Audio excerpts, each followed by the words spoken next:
Memasuki tahun 2026, sektor perbankan diharapkan mampu menunjukkan resiliensi dan pertumbuhan yang lebih kuat.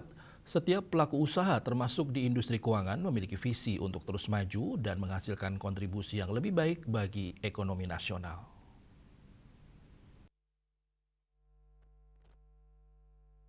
Pendiri BPR Sri Parta Group, Iwayan Gate, menyoroti kaitan erat antara gairah dunia usaha dan stabilitas lembaga keuangan.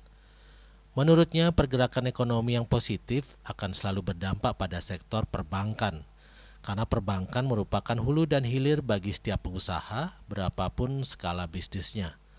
Untuk mencapai pertumbuhan yang berkelanjutan, Gate mengidentifikasi 3 faktor krusial yang harus diperhatikan oleh setiap lembaga perbankan. Pertama, permodalan, memastikan kecukupan modal sesuai dengan standar regulasi yang ditetapkan. Kedua, teknologi informasi IT, adaptasi terhadap sistem teknologi yang mumpuni untuk mendukung operasional modern. Ketiga, sumber daya manusia SDM, meningkatkan kualitas tenaga kerja yang kompeten di bidangnya. Dan itu kan tentunya satu dari permodalan, kedua dari IT-nya, ketiga dari SDM-nya. Tiga faktor itu kan tidak boleh dipungkiri, itu selalu berdampingan.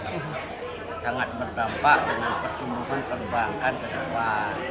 Selain faktor teknis, Gate mengingatkan pentingnya implementasi tata kelola atau good corporate governance yang disiplin. Ia menegaskan bahwa jajaran pengurus merupakan tulang punggung bank yang harus memberikan contoh terbaik dalam kepatuhan terhadap prosedur operasional standar SOP.